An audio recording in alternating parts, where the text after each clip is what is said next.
السلام علیکم بینندگان گرامی. برنامه اخبار را که از جانب کارمندان شعبه اطلاعاتی آماده گشته است منظور شما می‌گردانیم. در استودیو با شما آسیمی عاقل. اهل جامعه ولایت سوگد به فهرست میراث فرهنگی غیر مادی بشری رسما وارد کرده شدن موسیقی سنتی کسبی مردم تاجیک فلک را همچون رویداد مهمی تاریخی و فرهنگی پذیرایی نمودند. با اقدام‌های عاقلانه اساسگذار صلح و وحدت ملی پیشوای ملت پرزیدنت جمهوری تاجیکستان محترم امامعلی رحمان و حکومت مملکت در دوران استقلالیت دولتی آیین و جشن‌های ملی و ارزش‌های فرهنگی ملت که ثابتگری تمدن قدیمی مردم تاجیک میباشند احیا و جهانی گردیدند. با فهرست میراث فرهنگی غیر مادی بشری رسما وارد کرده شدن موسیقی سنتی کسبی تاجیکان فلک دستاورد مهم جهت حفظ و عمومی نمودن میراث نیاگان معرفی هنرهای مردمی و فرهنگ غنی و قدیمی مردم تاجیک در عرصه بین المللی می باشد.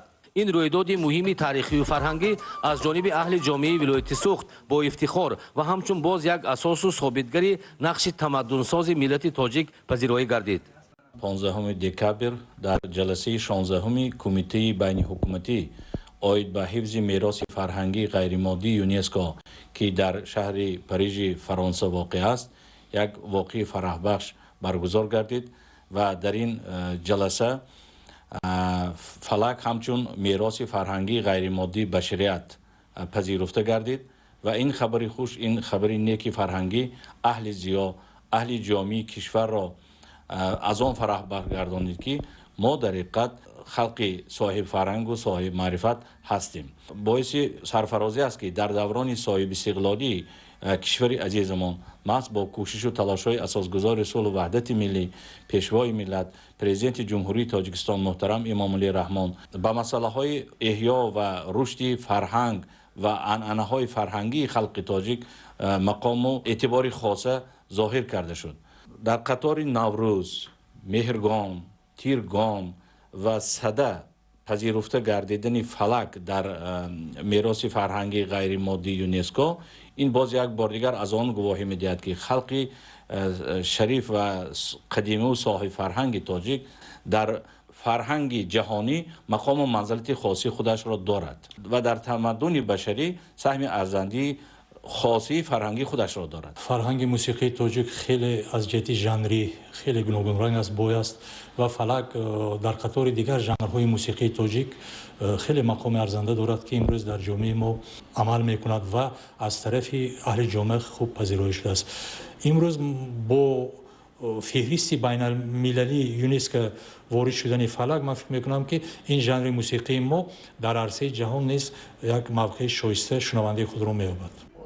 در سازمان با نفوذ بین المللی به فهرست میراث فرهنگی غیر مادی جهانی وارد شدن موسیقی سنتی و ژانر موسیقی قدیمی تاجیک فلک میوه استقلالیت و ثمره تدبیرهای پیوسته حکومت جمهوری تاجیکستان بهر احیا و رشد ارزش‌های ملی فرهنگی ارزیابی می‌گردد.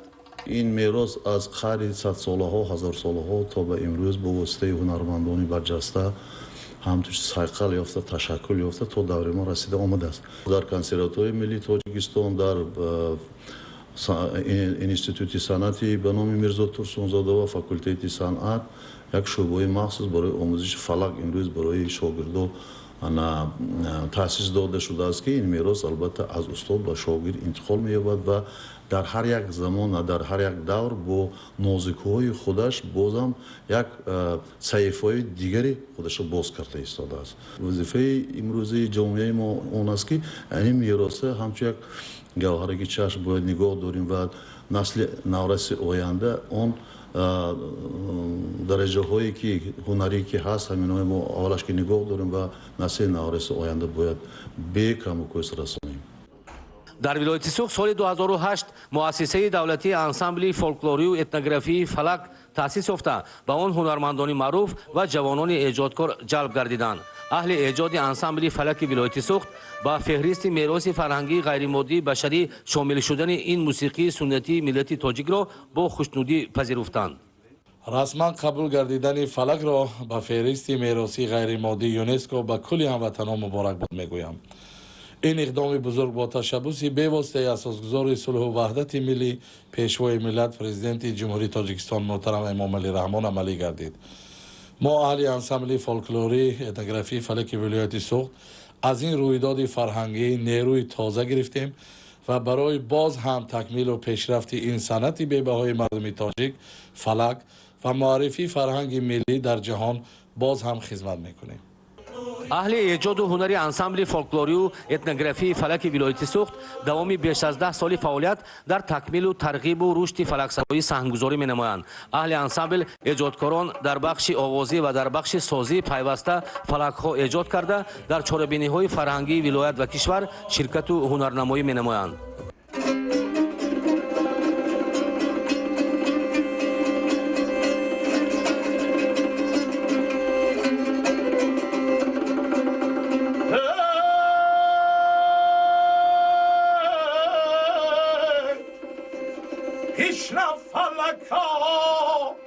وطن گل افشان گشته است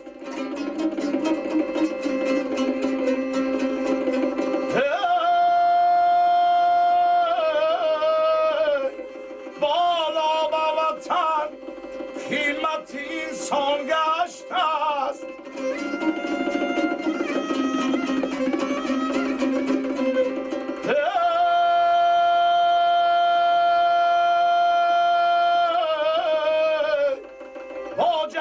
تلاشی پیشوای ملت با جهد و تلاشی پیشوای ملت مانند بهشت تاجیکستان گشته است.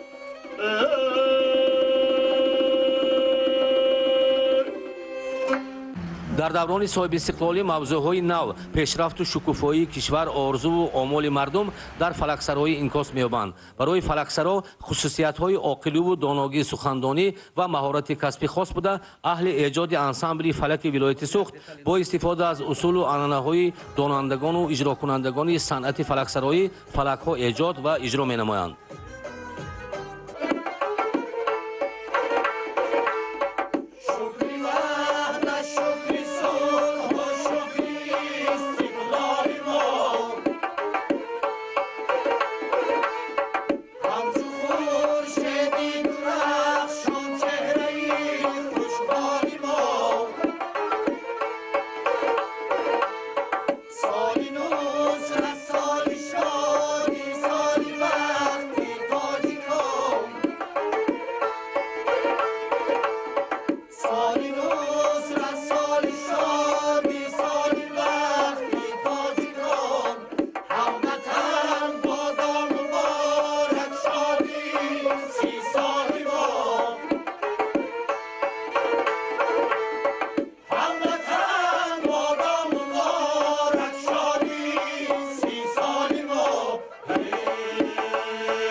ба андешаи аҳли илму фарҳанг фалак жанри озод буда ҳамеша дар ташаккулу инкишоф аст ва аз нигоҳи бахшу сабкҳо такомул меёбад.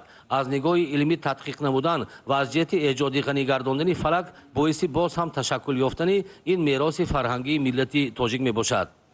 имрӯз ҷавонони мо хосатан аксарият ҳунармандон ки дар ин ансамбл фаъолият доранд ҷавоно ҳастанд, хосатан бародаро қутбиддинов ки дар он ҷо ҳам роҳбарӣ мекунанд, ҳам сарояндагӣ мекунанд, ҳам навозанда ҳастанд. гурӯҳи ҷавонони мо имрӯз дар рушди ин жанри мусиқӣ дар миқёси вилояти Сугд саҳми арзанда гузошта истодаанд. ҳамчунин дар факултети санъати донишгоҳи давлатии хуҷанд ба номи академик бобоҷон ғафуров имрӯз устодони ҷавони мо ҳастанд ки дар ин самт фаъолият доранд ва бевосита худашон фалаксароӣ мекунанд ва омӯзиши илмии фалак ҳам имрӯз аз тарафи мутахассисони соҳа бештар албатта дар марказ бо ин шуғул доранд. китобҳо чоп шудааст ва ба гардиши илмӣ инро ворид кардан. намунаи барҷастаи мусиқии суннатии касбӣ ва жанри мусиқии қадимии мардуми тоҷик ҳамчун ҷузъи таркибии фарҳанги миллӣ ҷовидонӣ буда тӯли ҳазорсолаҳо аз мероси бою ғании миллати тоҷик шаҳодат медиҳад ва ба феҳристи мероси фарҳангии башарӣ шомил шудани он масъулияту ифтихори соҳибони ин мероси гаронвояро баҳри рушду такомули фалак афсун менамояд. равзали раҳмон, дилшод юсуфӣ, вилояти Сугд, барои барномаи Ахбори.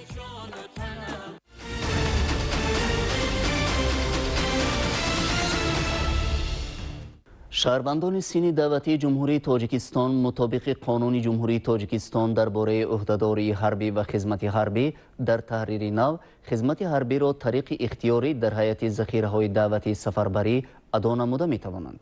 صفی اولین جوانان دعوت شده طبق تحریر نو به صف قوه‌های مسلح جمهوری تاجیکستان سفر برگردیدند.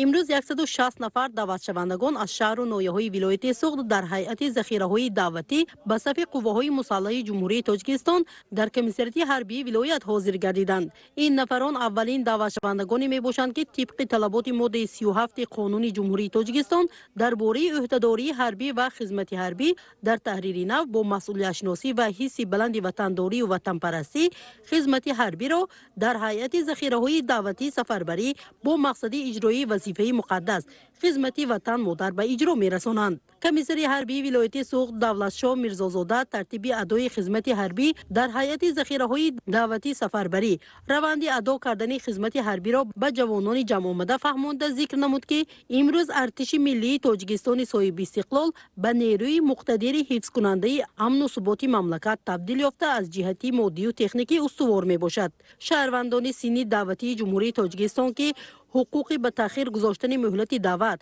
یا آزاد شدن از دعوت را ندارند من بعد می توانند مطابق قانون جمهوری تاجیکستان درباره عهدهداری حربی و خدمت حربی در تحریر نو خدمت حربی را طریق اختیاری در هیئت ذخیره‌های دعوتی سفربری ادا نمایند و چنین خدمت حربی با سپردن مبلغ پولی و اشتراک در جمعیت‌های یک ماهه حربی به راه مانده می شود.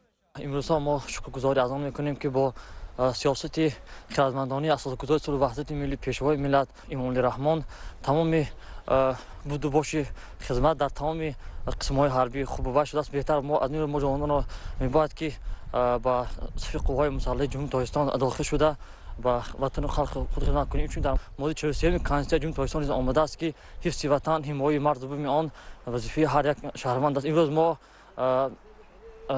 یک چند جوانان و خدمت حربی در هیئت ذخیره‌های سفربری شامل گردیدیم. چون اطلاع داده شد جمعیت‌های حربی با اصول منطقوی در پایگاه‌های قسمی حربی وزارت مدافع جمهوری تاجیکستان تشکیل و گذرانده می‌شود. در دوره اشتراک در جمعیت‌های یک ماهه حربی وضع خدمتچیان حربی که با این ترتیب ادای خدمت می‌کنند وضع حقوقی و شرایطشان با خدمتچیان حربی مهلتناک برابر کرده شده است.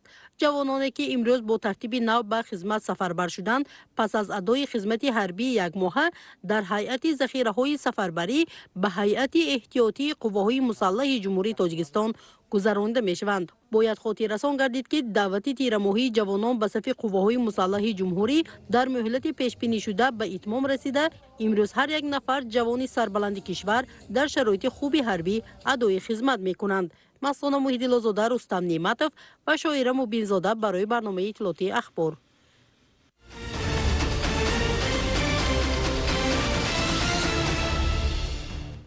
در شهر خوجند آزمون ولایتی شیرینی‌های ملی و معاصر جنبش گردید. با آزمون مذکور کدبان‌های هنرمند از تمام شهر و ناحیه‌های ولایت اشتراک نموده ملکه و مهارت خود را نشان دادند و بهترین‌ها معین شدند. مطابق امر پرزیدنت جمهوری تاجیکستان محترم امامعلی رحمان و طبق قرار رئیس ولایت سوگد رجبای احمدزاده با مقصد هوسمندگردانی، جلب زنان هنرمند، کدبانوهای صاحب زفت، احیای شیرینی‌های ملی، بلند برداشتن اعتبار زن در جامعه، بالا بردن مهارت پزندگی آنها، آماده نمودن دختران به حیات مستقلانه و تربیت حس زیبایی پرستی و مهنت دوستی آنها بخشیده به سالهای رشد دهات سیاحی و هنرهای مردمی در همه شهر و ناحیه‌های ولایت آزمون‌های ملی و معاصر گذرانیده شده. والیبال آن به مرحله ولایتی راه یافتند. دوره ولایتی آزمون مذکور در مهمانخانه سوگدیان شهر خوجند برگزار شد. در مرحله ولایتی این آزمون والیبال دوره شهری ناحیوی از همه منطقه‌های ولایت فعالانه اشتراک نمودند. هدف از برگزاری آزمون شیرینی‌های ملی و معاصر تربیت حس زیباپرستی، خویشتن‌شناسی، هنرمندی و وطن دوستی، ترغیب طرز و اصول تیار کردن شیرینی‌های ملی و معاصر، ترغیب تجربه پیشقدم استحصال کنندگان شیرینی‌های ملی و معاصر بود. آزمون در بخش‌های بهترین شیرینی معاصر جریان گرفته اشتراکچیان محصولات رنگارنگ و خوشمزه خود را پیشکش هیئت حکمان کردند. من امروز ما بسیار خوشبخت و خرسند از آن هستیم که دور ولایتی آزمون ولایتی شیرینی های ملی و معاصر در اینجا برگزار گردیده ایستاده است. ما همچون نمایندگان ناحیه باباجان غفورов با کدبانوی خود در اینجا اشتراک داریم که امروز برای مهمانان و برای داوران برای بهاگذاری زیاده از 40 نمود شیرینی های ملی و معاصر را پیشکش نمودیم که خیلی برای رواج دادن هنرهای مردمی و احیا نمودن هنرهای ملی قدیمه مساعدت خوب می نماید. هیئت حکمان مهارت آماده کنی شیرینی های ملی و معاصر، همچنین صفت آنها، طرز آماده کردن نمودهای گوناگون شیرینی، سطح و صفت معرفی نمودن محصولات تیار، سطح تربیت شاگردان و تأسیس مکتب شیرینی های ملی و معاصر، نوآوری، صرفه سرشته‌کاری و تشبثکاری از جانب اشتراکچیان را به انابت گرفته غالبان را معین نمودند. در بخش بهترین شیرینی ملی ساکن شهر کانیبادام زلفیه حاجی‌بوی و صاحب مقام اول گردید. در بخش بهترین شیرینی معاصر باشد مقام اول نصیب ساکن شهر گلستان ستاره جمعه گردید. من بسیار خرسندم که امروز در این آزمون اشتراک نمودم و مینداری خود را به حکومت ولایت سوغد نیز رسانیدنی هستم که صاحب جای اول گردیدم از روی نامیناسیون شیرینی های ملی و به دور جمهوری را خط گرفتیم. معاون رئیس ولایت سوغد زینور عظیمی غالبان جایزه‌داران و همه اشتراکچیان این آزمون ولایتی را تبریک نموده ابراز داشت که در اصل شیرینی های آماده نموده و دسترخوان آراسته همه اشتراکچیان سزاوار بهای بلند است. به غالبان جایزه‌داران آزمون تحفه‌های خاطروی رئیس ولایت سوغد در فضای تنتنوی سپاریده شدند.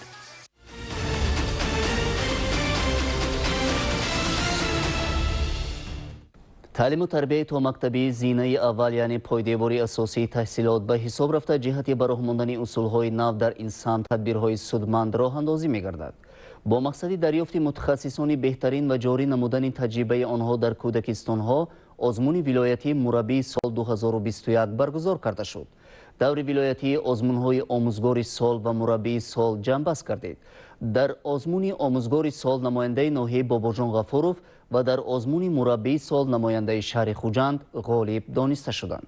اکنون این آموزگاران می توانند در دور جمهوریوی آزمون اشتراک نمایند.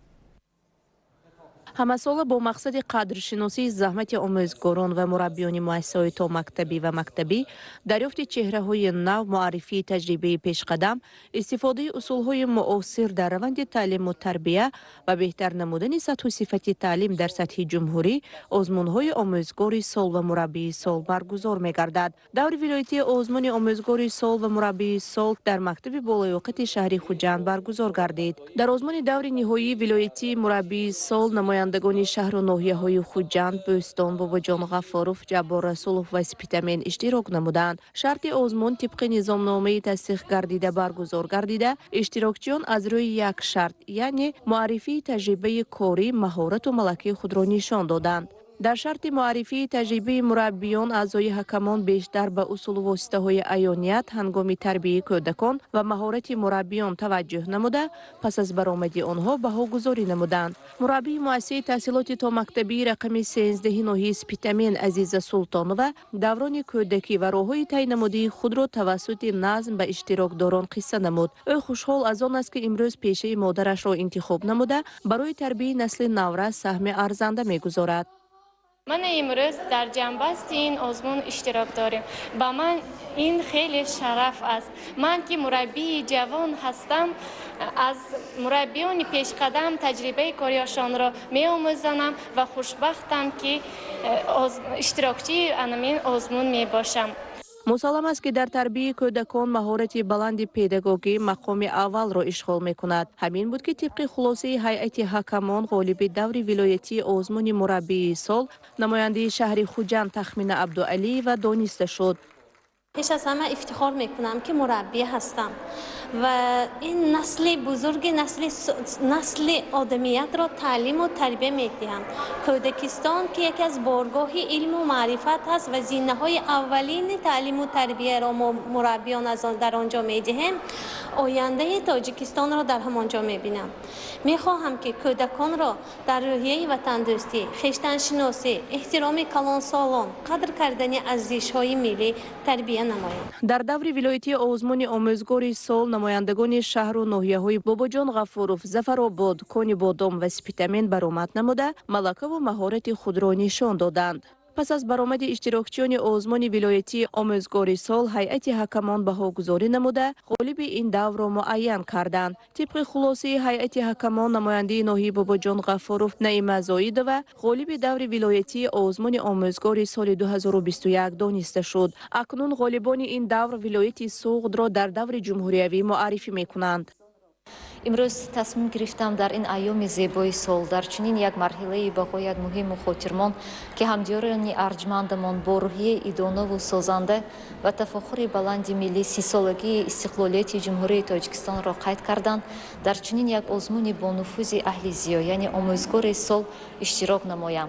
در آینده نقشه دارم که باز به سطح بلند به شاگردان تعلیم دادن فن فیزیکا و این چنین اشتراک آنها در آزمون و المپیاده ها سهم ارزنده گذاشته باشم و در نقشه دارم در آینده در آزمون‌های من بعد نیز فعالانه اشتراک نمایم.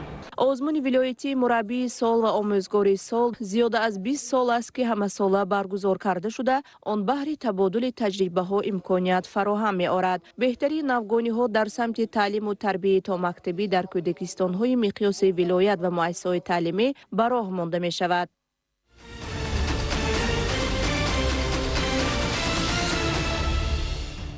در دور جنبستی آزمون جمهوریوی فروغ سپیدانوی کتاب است، دو نماینده شهر بوستان به گرفتن جایهای نمایان مشرف گردیدند. در بینای مقامات اجرایی حاکمیت دولتی شهر بوستان غالبان آزمون‌های جمهوریوی و المپیاده بین المللی قدرشناسی گردیدند.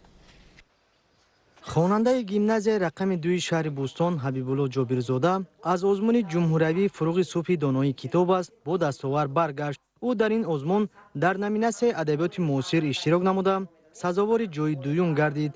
برای نایل گردیدن به این دستاورد به حبیبالله جابرزاده آموزگار گیمنازیا صنعتبر مولانا و راهنمایی نموده است.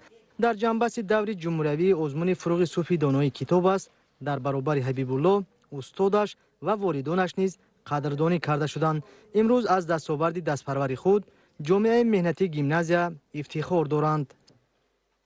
من در مجموع از روی نامیناسیون معاصر از روی نظم گیرم اگر 250 غزل، 250 رباعی دو بیتی، 500 بیت از داستان، 500 بیت دیگر نوهای شعری و از نثر باشد 35 رمان، 60 پوست، 120 حکایه و نویلا، 15 دراما، 15 اشعر، 10 اثر یادداشتی و دیگر نوهای شعری را از بر نمودم.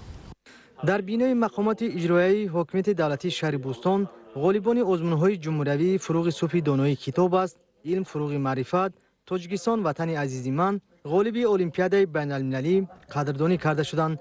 رئیس شهر بوستان در آغاز از توجه و غمخوری‌های اساسگذار صلح و وحدت ملی پیشوای ملت محترم امام علی رحمان نسبت جوانان و نورسان یادآوری نموده برگزاری آزمون‌های جمهوریوی را در رشد تفکر و جهان معنوی خرد بزرگ مهم ارزیابی نمود و اظهار داشت که با شرافت چنین اقدام‌ها صف دوستداران کتاب به مراتب بیشتر شده است.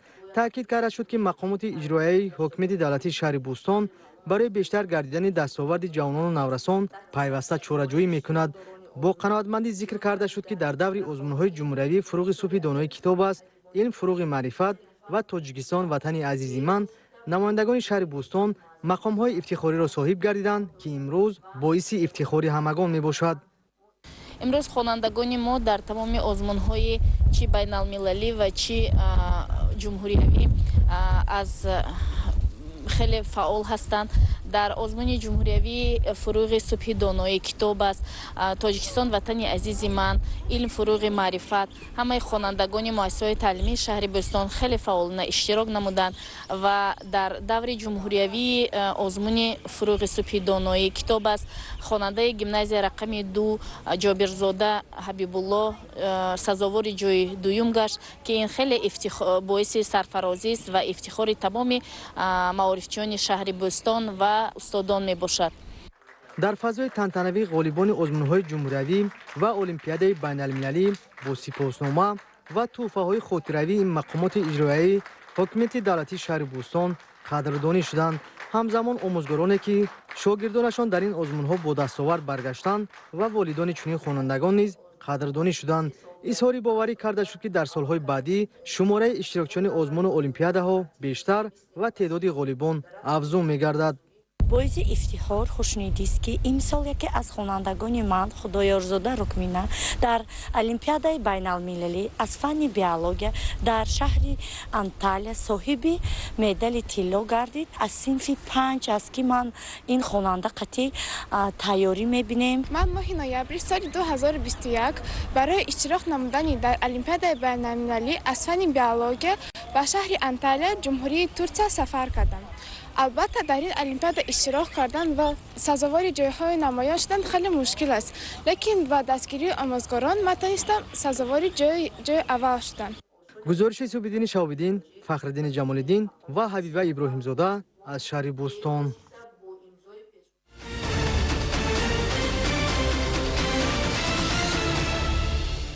فعالیت منتظم تمام ساحه‌ها در دوره تیر ماه زمستان از آمادگی‌های همه‌جانبه گرفتن به دوره وابستگی دارد.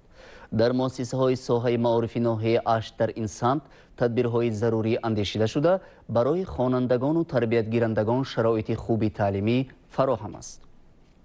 آمادگی به دوره تیر ماه زمستانی سالهای 2021-2022 و به مشکلی سپری نمودنی آن از سمت‌های مهمی فعالیت ساختارهای گوناگون به حساب رفته. در این روند در اساس دستوری اساسگذار صلح و وحدت ملی پیشوای ملت محترم امامعلی رحمان در تمام منطقه کشور تشکیلات و مؤسسه‌ها ذخیره‌کنی مواد ضروری سوخت به راه مانده شده است. در مؤسسه‌های ساحه معارفی ناحیه 8 در این سمت چاره‌های ضروری اندیشیده شده، مقدار ضروری انگشت و هیزم سری وقت ذخیره و امروز مقصدناک استفاده می‌گردد. مطابق با معلومات شعبه معارفی ناحیه برای سپری نمودن دوره زمستانی سالهای 2021-2022 در عموم 864 دانه انگشت و 981 متر مربع هیزم در مؤسسه‌های تعلیمی ذخیره گردیده، امروز برای خوانندگان و استادان شرایط خوبی تعلیم و فعالیت مهیا کرده شده است. مکتب‌های تعلیمی جماعت و شهرک‌های ناحیه 8 اساساً با استفاده پیچ‌های بخاری گرم کرده می‌شوند. در مکتب ما همگی 764 نفر خوانندگان تحصیل علم می‌گیرند. ساحه معارف این یکی ساحه پیشبرنده جامعه بوده در تعلیم و تربیت نسل نورز رول مهم می‌بازد. ما هم آموزگاران خوانندگان کوشش کرده استادیم که در جاده تعلیم تربیت پیشرفت و با نمونه‌ها موفق باشیم. برای تامین صنف‌ها از انگشت و هیزم‌های ذخیره گردیده استفاده برده استاده برای خوانندگان همه شرایط را در فصل زمستان مهیا گرداندیم. خوانندگان ما در آزمون‌های ولایتی ناحیوی شرکت ورزیده جاهای نمایان و با تحفه‌های خاطرمان قدردانی کرده شدند. مسئله معارف در تعلیم و تربیت یکی از رکن‌های مهمی دولتداری و منبع اساسی تشکل ذخیره‌های انسانی در کشور به حساب رفته مورد توجه دائمی دولت قرار دارد.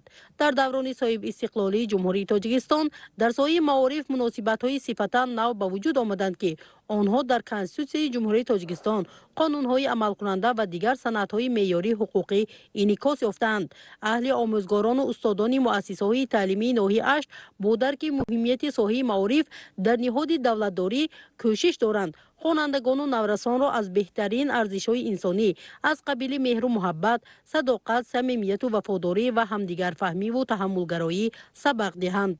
ما همه روزه کوشش میکنیم که برای فرزندان مردم شرایط تحصیل فراهم آوریم. برای زمستان گذرانی البته برای خوانندگان صنف‌های گرم، شنم شرایط فراهم آورده شده است. همه روزه در پیچ‌های آلومینی البته علاب شده ایستاده است. گرم خوانندگان در صنف با لباس‌های یگانه مؤسسه نشسته درس می‌خوانند. آموزگاران نیز از این شرایط برخوردار هستند.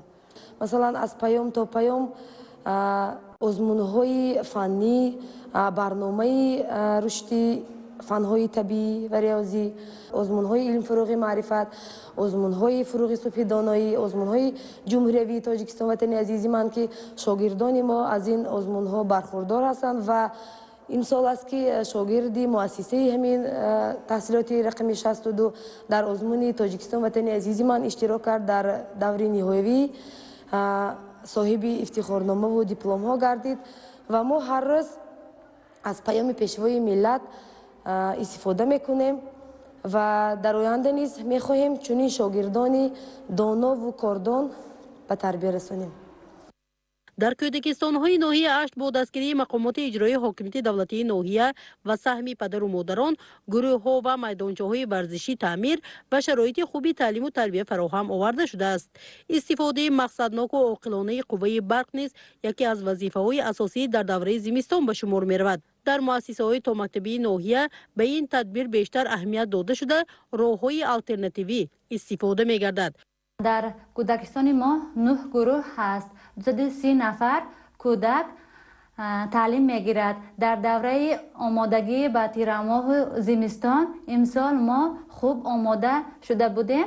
1 تانه انگشت ذخیره داشتیم. 10 تانه سال جاری خریداری نمودیم. از ساعت 7 سحر گروه ها را گرم میکنیم. در 1 پیچ تا 9 کیلوگرم انگشت استفاده میکنیم. حرارت گروه همان معتدل است. اجرای قرار داخلداری حکومت جمهوری تاجیکستان درباره سری وقت آماده نمودن ساحه‌های اقتصادیات و اجتماعیات جمهوری برای فعالیت منتظم و ثمره بخش در دوره تیرماه زمستانی سالهای 2021-2022 و سری وقت تشکیل کارهای آمادگی در مؤسسه‌های تا مکتبی این منطقه امکانیت داد که امروز کودکان در شرایط خوب و گروه‌های گرم تربیت گیرند. حجره‌های بازی و خوراکخوری و خوابی دسترویکان مطابق طلبات‌های معین گردیده گرم کرده شده است. در مجموع معارفتیان ناحیه اشت کوشش دارند فصل زمستان را به یگان مشکلی و با دستاوردهای خوب مهنتی پسی سر نمایند.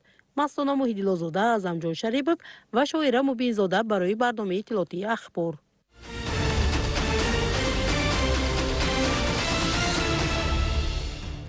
بهر اجرای دستور سپارش‌های رهبریت دولت و حکومت کشور، کارخانه مؤسسه‌ها و صاحبکاران وطنی تدبیرهای کمک به مؤسسه‌های اجتماعی و قسم حربی را عملی می‌نمایند. کمک نوبتی به قسم حربی قشون‌های سرحدی واقع در جماعت دهات باروخ شهر اسفره دسترس گردید.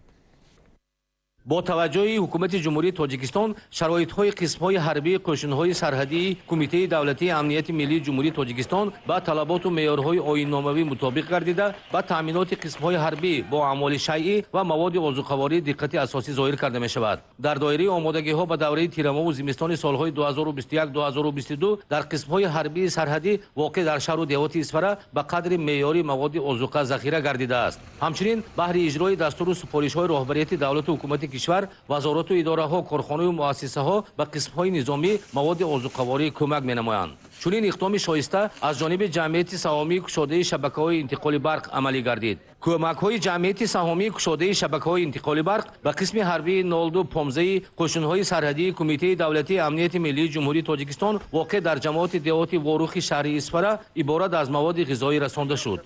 من منتداری خود را به جمعیت سهامی گشاده شبکه‌های انتقال برق جمهوری تاجیکستان می‌رسانم که برای ما سرحدبانان امروز غمخواری ظاهر نمودند. با چنین عمل‌های نکو خدمتچیان حربی محافظان صادق مرز و بومی وطن در برابر دولت از جانب اهل جامعه دستگیری می‌یابند.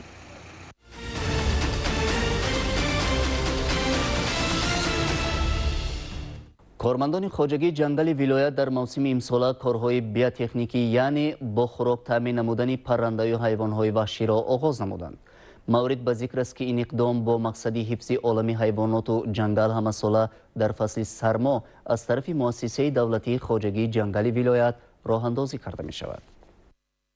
با مقصد اجرای دستور سپارش‌های پیشوای ملت محترم امامعلی رحمان و رئیس ولایت سوغد رجب احمدزاده جهت حفظ بنیاد و برقرارکنی جنگل که یکی از بویگری‌های دولت به حساب می‌رود از طرف مؤسسه دولتی خواجگی جنگلی ولایت سوغد پیوسته تدبیرهای سودمند اندیشیده می‌شوند. همساله در موسم سرما از طرف کارمندان خواجگی جنگلی ولایت در یکجایی با کارمندان خواجگی‌های جنگلی شهر و ناحیه‌ها و ریاست حفظ محیط زیست در منطقه‌های آسیب‌پذیر جنگل کارهای بیوتکنیکی یعنی با مواد خوراک تامین نمودن پرنده‌ها و حیوان‌های وحشی گذرانیده می‌شوند. تدبیرهای بیوتکنیکی امساله از ناحیه‌های شهرستان و دیوشتیچ آغاز گردیدند. در پرورشگاه دره سبز مؤسسه دولتی خواجگی جنگل ناحیه شهرستان که مساحتش 18280 گکتار را تشکیل می‌دهد برای پرندگان و حیوان‌های وحشی دان، خاشاک، کارتوشکا، سیب و نمک پوشیده شد. با کارمندان خواجگی جنگلی مؤسسه دولتی ولایت سوغد با همراه خواجگی جنگلی نوعی دیوشتیش شهرستان امروز کارهای بیوتکنیکی رو در منطقه گذرانده استادیم که این کارهای بیوتکنیکی از آن عبارت که با پرنده‌های و حیوانات وحشی تامین کردن خوراک. کارهای بیوتکنیکی با مقصد حفظ حیوانات وحشی و پرنده‌ها با آنها مهیا نمودن خوراک در فصل سرما و امین نگاه داشتن آنها در فصل زمستان گذرانیده می‌شوند. این اقدام از یک جهت عمل خیر به حساب رفته از طرف دیگر به تلفیابی پرنده و حیوانات وحشی و زیادشوی آنها باعث می‌شود. در پرورشگاه دره سبز امروز ما برای امین نگاه داشتن همون پرنده و حیوانات هایی که در کوههای ناحیه شهرستان موجودند امروز ما اتمام گرفته با یک جایگی محیط زیستی با آنها خوراکای زمستان گذرانی یعنی پرسیکا، گندم، جو، کارتوشکا، سبزی، سیب و دیگر محصولات خواهی همین خواجگی کشور را ما حاضر در منطقه برای خوراکا کارمندا کتی تقسیم کرده برآمدیم که این سرشوی همون کارخانه بیوتکنیکی بوده با ماه‌های ینور، فوریه و مارت با این کارخانه ادامه می‌داریم. در اقدام بیوتکنیکی در برابر کارمندان خواجگی جنگلی ولایت و ناحیه دیوشتیچ همچنین کارمندان ریاست حفظ محیط زیست ناحیه شهرستان نیز سهم گذاشته برای حیوانات و پرنده‌ها به مقدار ضروری خوراک دسترس نمودند. سرد و سیربارش آمدن زمستان امسال برای حیوانات و پرندگان نادر در موضع کوهستان خصوصا در حدود پرورشگاه دره سبز ناحیه شهرستان مشکلی پیش آورده است. بعد بارشات برف روزهای آخر تل تپه ها برفپوش گردیده است. حیوانات و پرندگان نادر برای دریافت خوراک به منطقه های نسبتا پستر می‌فراید. در این دوره وظیفه اساسی کارمندان حفظ محیط زیست و کارمندان مؤسسه دولت خواجگی جنگل گذراندن کارهای بیوتکنیکی میباشد. در ناحیه دیوشتیچ نیز با اشتراک کارمندان مؤسسه دولتی خواجگی جنگلی ولایت و این ناحیه در منطقه کلینی نوباد خواجگی جنگلی به نام غنیجان موسوف نیز کارهای بیوتکنیکی گذرانیده شدند. بنابر اطلاع مسئولین گرچنده که در این منطقه حالا برف کم است لیکن سردی هوا ضرورت پیش می آورد که به حیوان و پرنده ها خوراک دسترس کرده شود. امروز ما تصمیم گرفتیم که با کارمندان مؤسسه دولتی خواجگی جنگلی ولایت سوغد برای خوراک حیوانات پرندگان یابایی 150 کیلو کارتوشکا، 50 کیلو سبوس، 60 کیلو جو، 80 کیلو خاشاک، 20 کیلو نمک و گندم майда 40 کیلو چاشیدیم. گرچنده که مثال بارش برف کم باشد هم هوا سرد است برای حیوانات های یابایی خوراک پوشیدن ضرور می باشد.